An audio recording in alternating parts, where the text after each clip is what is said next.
selamat pagi Grade 7, selamat pagi Alessa, selamat pagi Feli and Vina. Ketemu lagi dengan Master Yedija, dalam mata pelajaran Bahasa Indonesia hari Jumat 18 September 2020. Kita akan melanjutkan materi kita masih tentang cerita fantasi. Kemarin kita sudah belajar dengan membuat telaah teks cerita dari segi strukturnya. Sekarang kita akan melihat materi kita, pelajaran yang akan membahas sedikit tentang ciri kebahasaan pada cerita fantasi. Ada kotak info di sini di halaman 68 sampai halaman 69. Kalian bisa lihat ini adalah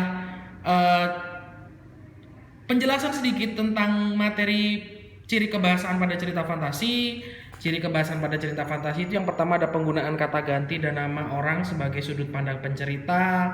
Jadi di dalam cerita itu biasanya diceritakan tokoh utamanya itu dengan kata aku, mereka, dia, atau bisa juga dengan nama orang. Lalu ada juga penggunaan kata yang mencerap panca indera untuk deskripsi. Jadi menggunakan kata yang sekiranya dapat dilihat oleh panca indera atau bisa dilihat oleh mata, bisa didengar oleh telinga, dihirup oleh hidung, seperti itu ya. Dan ada kelima indera kan, indera penglihatan, indera pendengaran, indera perasa, indera penciuman, ya.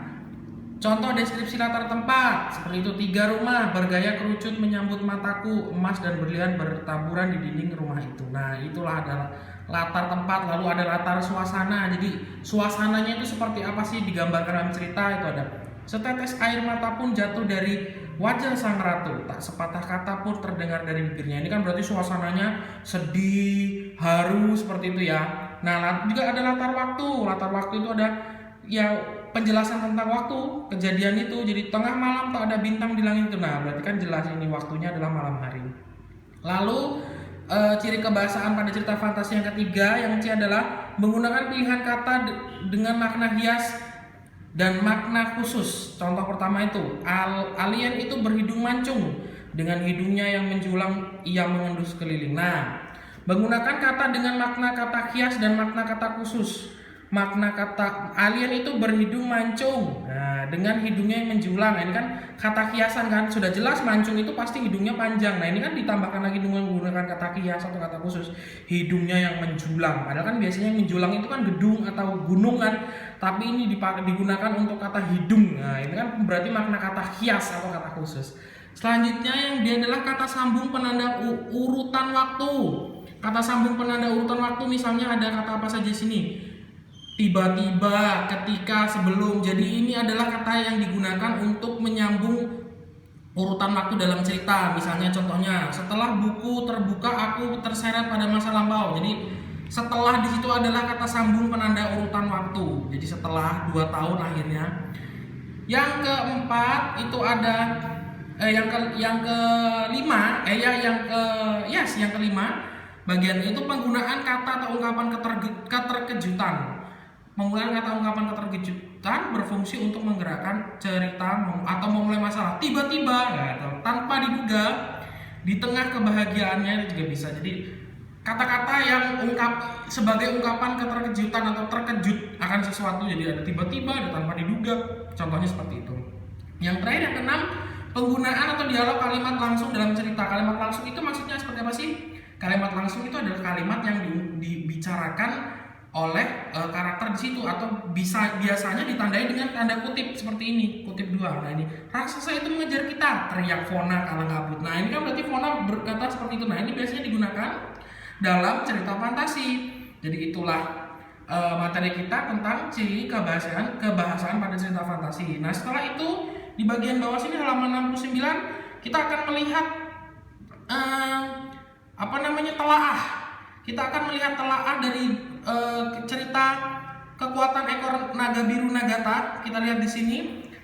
Bahasa yang digunakan pada cerita kekuatan ekor biru Nagata banyak menggunakan kata konkret. Kata konkret itu kata yang lugas, kata yang jelas untuk menggambarkan tokoh dan situasi dalam cerita. Contoh penggambaran menyeramkan dari pasukan serigala. Contohnya, penggambaran menyeramkan dari pasukan serigala digambarkan dengan kata konkret atau jelas atau lugas, dengan pilihan kata yang tepat dipaparkan dalam berikut. Nah, ini bisa kalian lihat kan, Kata yang bercetak miring ini adalah kata-kata konkret yang digunakan dalam cerita Nagata untuk menggambarkan pasukan serigala. Coba kita lihat. Pasukan siluman serigala mulai menginjak pulau Tanah Modo. Susul menyusul bagai air, tubuh mereka besar-besar dengan sorot mata tajam. Raut wajah mereka penuh dengan angkara murka dan kesombongan, disertai lolongan panjang saling bersautan di bawah air hujan. Nah, itu kan sangat-sangat lugas dan sangat-sangat jelas kan kata-katanya. Itu yang dimaksud dengan kata-kata konkret.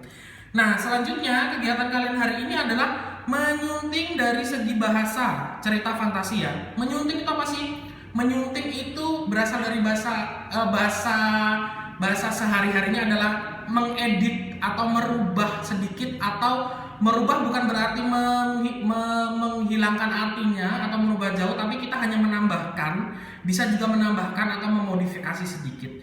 Nah, kalau sebelumnya banyak membaca karya orang lain, sekarang saatnya kamu yang berkreasi. Untuk pembahasan, cobalah sunting bagian yang dicetak tebal pada menulis kata-kata pada berikut. Nah, ini yang kalian lakukan. Nah, misalnya dikasih contoh. Misalnya ya, di bagian cerita ini kan sedikit, ini lebih banyak. Kenapa? Karena ada tambahan. Di bagian cetak tebalnya ini yang disunting, yang diedit atau yang dimodifikasi sedikit. Kita baca ceritanya. Kau harus membawanya kembali. Ezra berteriak kalang kabut. Aku gugup, bingung. Sampai di situ. Nah, bagian yang tebal ini dimodifikasi atau ditambahkan atau diedit sedikit menjadi lebih panjang sedikit seperti ini. Jadi kau harus membawanya kembali. Ezra berteriak kalang kabut. Aku gugup berubah menjadi aku berjalan berputar-putar. Jadi kalian bisa bayangkan ketika orang sedang gugup itu apa yang dilakukan sih? Nah, ini kan bisa aku gugup dirubah atau ditambahkan menjadi aku berjalan berputar-putar melihat tak tentu arah sambil bernapas besar. Nah, ini kan modifikasi sedikit dari kata aku gugup. Dan bingung. Nah, kira-kira kalau orang bingung itu, orang itu yang dilakukan orang itu seperti apa atau keadaannya seperti apa, kan dijelaskan di sini lagi. Di kepalaku muncul berbagai macam pertanyaan dan kemungkinan yang semakin membuatku pusing. Nah, ini kan pengembangan dari atau penyuntingan dari kata bingung. Nah, itu yang maksudnya menyunting cerita dari segi bahasa. Jadi, aku gugup dikembangkan menjadi kalimat aku berjalan berputar-putar melihat tak tentu arah sambil bernapas besar, dan bingung dikembangkan menjadi kalimat di kepalaku muncul berbagai macam pertanyaan dan kemungkinan yang membuatku pusing. Nah, selanjutnya ini sama. Jadi yang bercetak tebal saja yang dikembangkan atau dimodifikasi atau ditambahkan. Nah, yang akan kalian lakukan hari ini yang bagian ini ada di halaman 71. Fantasikan dan deskripsikanlah bagian yang dicetak tebal. Nah, dari cerita ini coba kamu kembangkan sendiri. Belum, aku terdorong masuk pada sebuah kerajaan masa lalu. Nah, kerajaan masa lalu ini coba kalian kembangkan bahasanya dengan bahasa kalian sendiri. Kalian fantasikan cerita kerajaan masa lalu itu seperti apa sih? Misalnya dikasih contoh. Belum, aku terdorong masuk kepada sebuah kerajaan besar yang terdapat apa dan di sana seperti ini dan itu aku yakin dari masa lalu karena terdapat. Nah, itu bisa kalian kembangkan di sini. Jadi yang kalian tuliskan pertama belum, sama persis ya. Belum, aku terdorong masuk pada sebuah. Nah, setelah itu kalian kembangkan sendiri seperti contoh di sini.